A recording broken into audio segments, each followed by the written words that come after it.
This week on Crime in the Street with Rush Weston, episode 4, we turn on tables in the whole series. Instead of just looking at the people who commit the crimes, we look at the people who stop the crimes. But are they really the so-called good guys of this world, or are they just as bad? Well, this week Rush Weston plans on finding out how good the good guys are, how they stop crime, and the truth of the underbelly of Los Santos. Welcome to the season finale of Crime in the Street with Rush Weston, Season 1. Make sure to not turn off your TV. This is the one show you don't want to miss.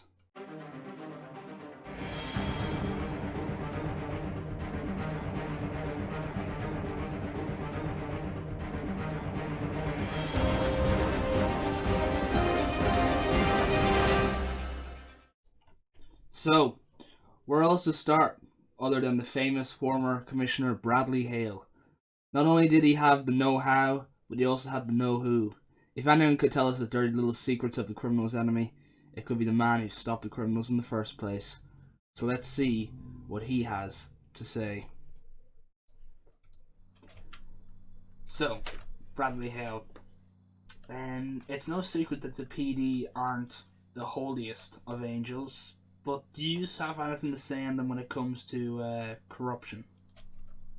Corruption, well, there are a few crooked cops that I've noticed. Now, obviously, I won't mention names, don't need that coming back to me. But, I've definitely seen some things flying around. Guns being given to civilians. Yeah. Illegal arrests, police brutality. That's the big one. Yeah. Yeah. So corruption in general. Obviously, you're former high-ranking state official. What can you tell us? Does this delve deeper than just the PD, giving out the occasional gun? Like, how deep does this go? Before I left, there was rumor of an officer selling guns, like high-powered rifles, to the civilians. I'm not too sure where that lies. Obviously, I haven't been there for quite a while. Don't know what's been going on, but it's mostly gun crime right now. That's been the biggest issue with that. Who do you think is the most guilty of culprits when it comes to this? Obviously, as they call it, the city of sin isn't full of the cleanest people. Would you say? Well, not like specific names, but would you say, criminals? Would they delve as deep as these dirty cops, or who do you really think is the guilty culprits here? I think it's a duality. I think they go hand in hand. I mean, if you present evil, obviously someone's going to try and join in on it. It's heard such organisations such as the FIB are corrupt, and really the question has to be raised that if the people in charge of keeping our nation are this corrupt, can we really trust our government?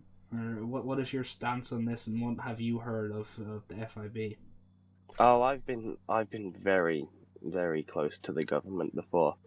Let's just say, a flashlight can be used in many ways. I did not know they could do an oral exam. Yeah, no need to say anymore. So this is really, more your side of the things. But have you ever received payments for corruption acts? No, I've always said I don't take money from people I rebuke. Have you ever been offered?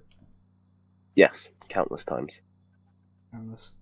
And last question before I let you go in peace. Do you think the corruption will ever decrease in this city? Obviously, it has a name for itself, the City of Sin. But do you see a decrease in just corruption and crime in general happening anytime soon? Oh, no. I mean, if there's always a way to earn fast money, people will go to it. I mean, why spend your life working hard, breaking your back, if you can possibly get away with $1 million scot-free? Quite true. Quite true. Wise words as always, Mr. Bradley. I'll leave you in peace now, and thank you very much for answering our questions on corruption in LS. No, I really enjoyed it. Thank you. It would be a fair statement to say that Mr. Hill enlightened us on the corruption situation, not only in the PD, but the government and even the FIB. But I was more interested in what the actual PD officer had to say. Surely they couldn't be blind to corruption. So I set a task on finding out whether the good guys are really the good guys after all. Well, an investigator, Voight. Just gonna ask you 6 questions on, I guess, the corruption state and whether the good guys are really the good guys, if that's okay. That's Um, fine. so I guess it's no secret amongst the citizens that the PD aren't the holiest of angels, at least from the stories I've heard. Do you have anything to say on corruption amongst the PD? But just like any other thing that you can be involved in, whether you're a construction worker, you're an electrician, you know, or you're picking apples at a vineyard, you can always have that one bad one that can give a bad look to the rest out there on the street. And as I told you previously, I come from Chicago here to New York City, called in by the commissioner himself to make sure that we're taking care of the business that needs taken care of. We're taking care of our fellow officers, and most importantly, we're taking care of the people and the people of New York City to make sure they're our number one priority, because corruption has no place in the New York Police Department. Very, very well said. Now, with me spreading from the PD, because we don't want to get hold of them. Corruption amongst the city in general, whether it's amongst government agents, government officials, or just general criminals. What can you tell us about this from what you've witnessed firsthand? Well, due to ongoing investigations currently that I have in place on my desk, is I'm not allowed to name names or point fingers at specific officials, as you will, or citizens, but there is definitely corruption that is there, and it will be dealt with swiftly and vigilantly and without haste. Mm. I guess before we move on further, I do have to ask this. In our previous statement when we started the show, we said, are the good guys really the good guys? And here I just kind of want to ask you: do you think the good guys are the good guys, or do you think the I good do. guys are just as stand bad? behind the I stand behind the thin blue line, and I have given 25 years of faithful service in the law enforcement, 15 of which have been, in investigations as well as hostage negotiations and task force negotiation situations as well. I stand behind my brothers and sisters in blue. I always will. The good guys are the good guys, but that doesn't mean that some wolves don't make their way in with the sheepdogs and sheepdog clothing. Yeah. But it's our job to discover them, as well as the citizens' job to tell us and let us know if Yeah. there's a wolf amongst us, because we will put that wolf down. Very, very well said. Now you've put 25 years on the force, which is it's just phenomenal. Honestly, I can't even start to imagine some of the stuff that you've come across in your 25 years. But we've looked at a lot of criminals and the ideologies they have, but we've never really looked at the ideologies the PD has. So, what do you think separates the PD from the common street criminal, or even the mastermind street criminal? What Morals. morals? Okay, what kind of Morals. morals? 100%. Well, you say from a common street criminal to the mastermind uh, criminal. That's two completely different levels of mentality. Mm, And your common street criminal, they're concerned about one thing and one thing only, and that's making money at any and all costs possible. I have found this to be true across my 25 years on this force, yeah, across from Chicago to NYPD. Um, the difference between them and us is we're here to save lives, whether they appreciate us and want us or not. We're here to take care of the people and to ensure their safety and protect them, period.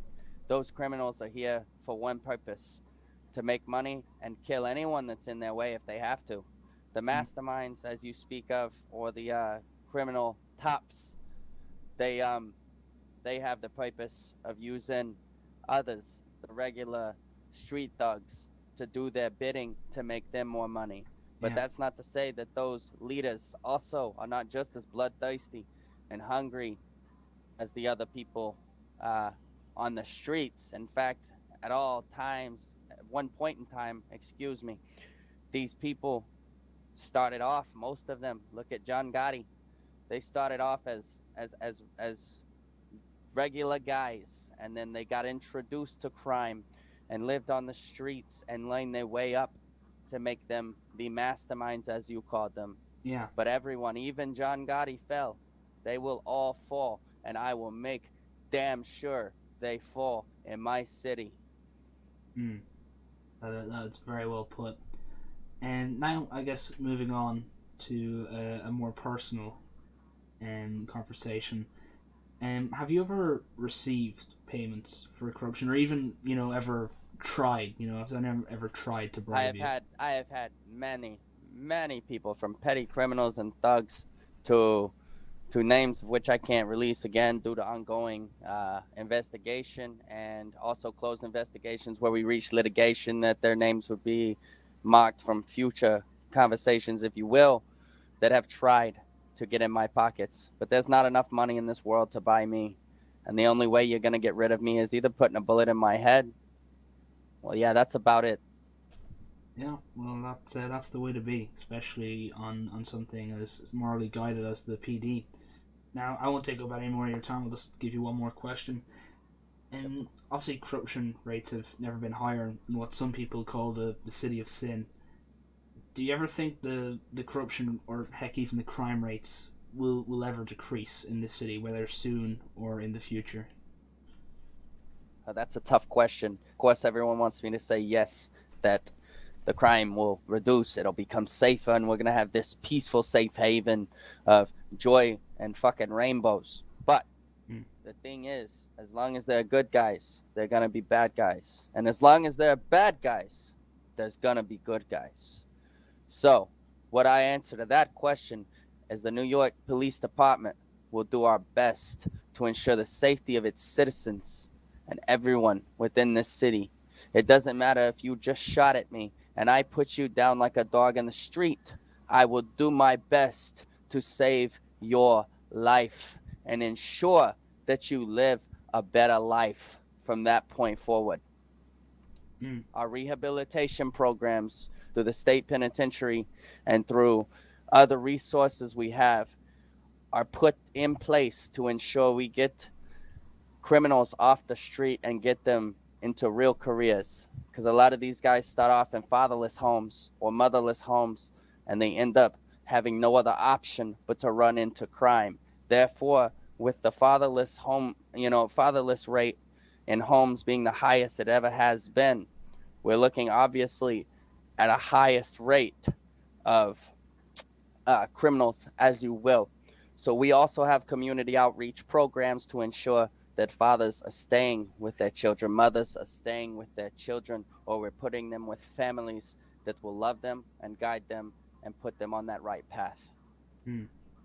That is fantastic to hear the PD doing something like that. And I think with the PD, launching schemes like that and doing that, the community can rest safe in one sense.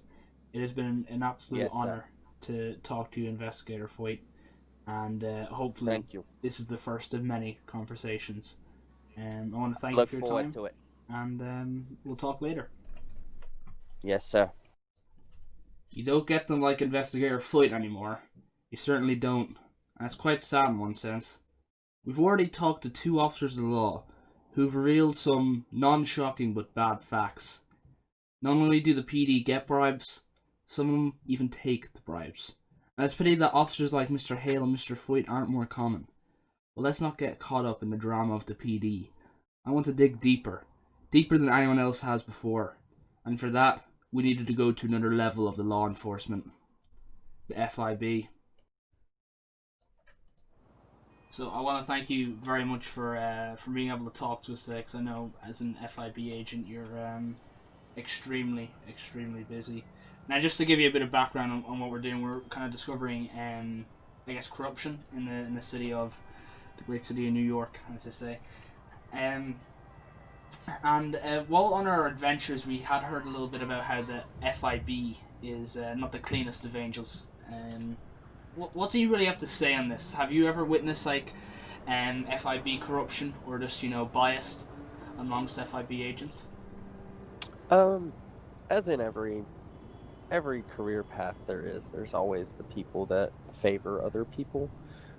I've been stuck at a desk for about 6 years now because of a quote unquote level of incompetence that truly boils down to me and a supervisor not getting along. Now being a desk jockey, I just push papers all day instead of being in the field where I love to be. Hmm. And do you think, just like coming across your personal case about incompetence and a biased supervisor, do you think that carries out throughout the whole structure of the FIB? How about if one supervisor is corrupt, like is the man at the top corrupt? Is he letting criminals off with certain activities? I can't answer that personally, nor legally, but I do know that there are things going on that should not be happening, and this could get me in trouble, I guess, for saying these things. But oh well, it's got to be said. Yeah, no, it's important to be able to speak out about these things. I think that's a vital thing to be able to do. Now moving around, we've covered such organisations as the Vagos and the Angels NC, the Lost NC, and the Cartel, and each different kind of I guess you could call it family or gang or anything else has a different mindset and ideology, and some think corruption is the game. Where do you stand on these gangs, and has the FIB been receiving any bribes as such from them? Well, where I stand is that I have an ongoing task force that we are working closely with unnamed officers and unnamed undercover agents that have infiltrated several organizations or gangs, as you call them. Not able to name which ones and what's going on, Of course. but we definitely have a close eye on that, and the department I work with, we are keen and very adamant to stop these guys. And unfortunately, as long as there's good guys, there's going to be bad guys, and we're going to do our best to stop them. I'm working alongside with the NYPD as well, and with investigators there. Investigator Foyt and me work hand in hand on a lot of things. I actually was one of the contacts that got a hold of him to bring him from Chicago here, as we need his expertise and his help, because as we were talking about earlier, there may be some people that we can't exactly internally trust anymore, but we can't quite prove anything to put in concrete. The main point of, I guess, this interview and the rest of the interviews that we've done is to find out if the good guys are really good guys. And I'm sure that the stuff that good guys, the so-called good guys, get up to, it goes beyond corruption. There's a list of other things that, personally I wouldn't have expertise in, so I'm not going to chase down that rabbit hole. But personally, do you think that this will ever stop? Because it's clear that the good guys are not all they seem up to be, or most of them. I've met some fantastic heroes of the city. But do you think that these actions from the criminals and from the people trying to stop the criminals, do you think this will ever decrease anytime soon, all this violence? Well, what I have to say about that is good is on the perception. Beauty is in the eye of the beholder, as you will. And sometimes, unfortunately, as the quote-unquote good guys, we have to do things that aren't necessarily good to stop a greater evil, if that makes any sense. It does, yeah.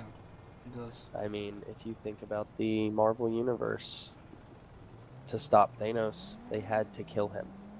They don't like killing people. They don't stand for that. But they had to do it. They seeked revenge, cut off his head. And just like the old tale with the Chimera, you cut off one head and two grow in its place. And unfortunately, that's how it goes. Yeah. Now, lastly, because I'm sure you're a very, very busy man, along with the rest of the FIB, can the community rest safe knowing that there is good guys, or good people, should I say, sparkled across these organizations that are, for lack of better word, corrupt.